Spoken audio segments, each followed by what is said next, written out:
हमेशा से ही उनके धरना पर बैठने के बावजूद भी क्या सरकार अभी तक बातचीत के लिए नहीं आई है?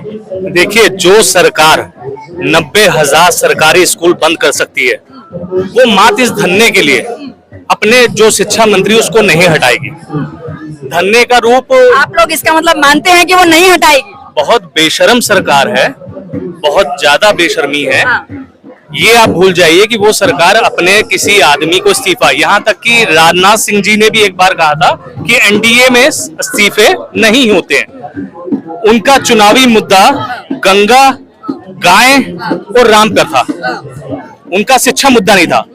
जब वो अपने मुद्दों पे नहीं टिके, गंगा आज भी गंदी है, गाय को 14 साल के बाद काट के खाया जा सकता है, गाय को घर में खाया जा सकता है, और आपका जो राम मंदिर है वो भी ताजा ताजा उदाहरण है दान चोरी का।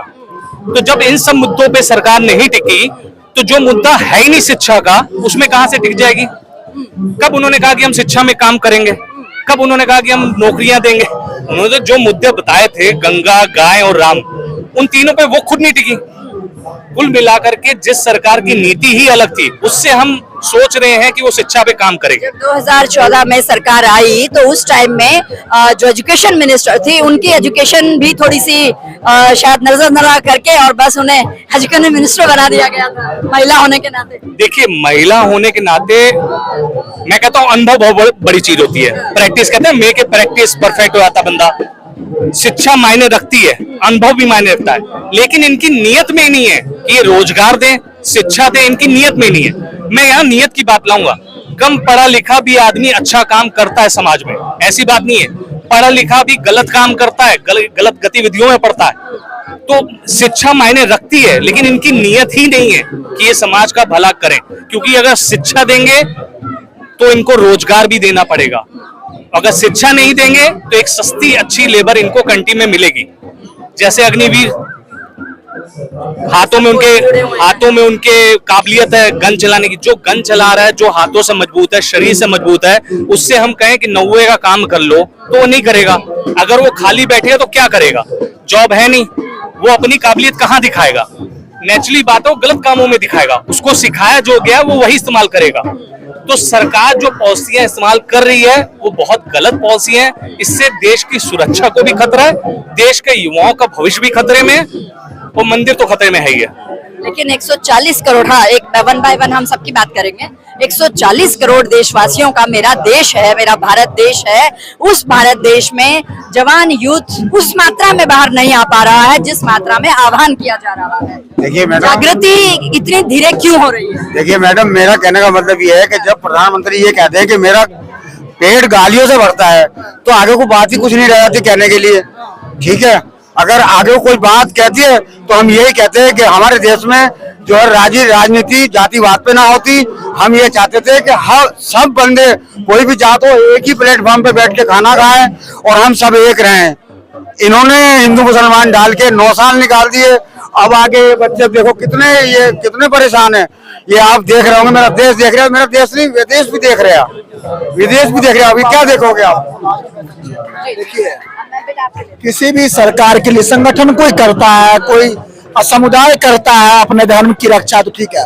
सरकार के जब आप सिंहासन पर बैठ जाते हैं तो आपके लिए सभी समान है, सभी समान है। और उस जगह बैठ करके आप हिंदू मुस्लिम नहीं कर सकते। आपके लिए प्राथमिकता क्या होनी चाहिए? शिक्षा, स्वास्थ्य, सुरक्षा, जिसको इस सरकार ने कभी भी जहन में नहीं लाया। इसने हमेशा धर्म की राजनीति करी, लोगों को बहकाया, लोगों को टोपी पहनाया बारंबार, कभी हिंदू को पहनाया, कभी मुसलमान को पहनाया।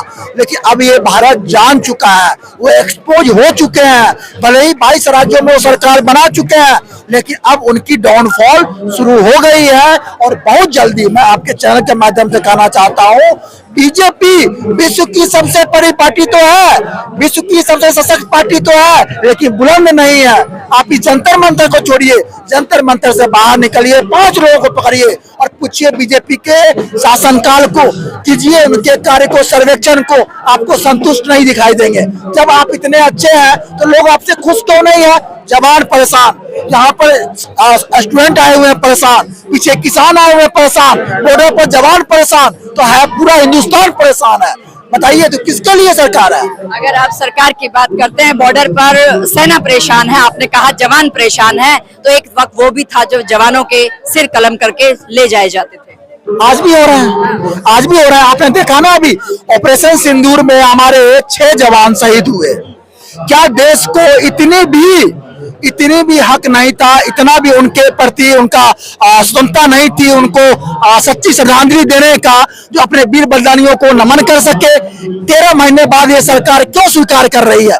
क्यों उनके त्याग, बलिदान, साहस को, गौरव गाथा को सरकार ने छिपा के रखा? बताइए आप, क्या ऐसी व्यवस्था हो गई, क्या ऐसी व्यवस्था हो गई जो हमारी भारतीय सेना पाकिस्तान के अंदर घुस चुकी थी तो अमेरिका के कहने पर आपको विड्रॉ करना पड़ा? क्या ऐसी व्यवस्था हो गई? अरे सर, सेना को तो आपने झुंझुनू बना दिया है, वो सेना के लोग जानते हैं, सेना के लोग जानते हैं, सेना को झुंझुनू बना दिया आपने। न सेना को चोरा है, न शिक्षक को चोरा है, न स्टूडेंट को चोरा है, न जवान को चोरा, न किसान को चोरा। किसी भी हिंदुस्तान में किसी ऐसा कोई सगा नहीं जिसको बीजेपी ने ठगा नहीं। गोबर पे और मुंह पे लगा दिया लोगों को, और ये कर दिया। और अच्छाई तो कहलाते, गोबर मुंह पे लगा दिया उनको।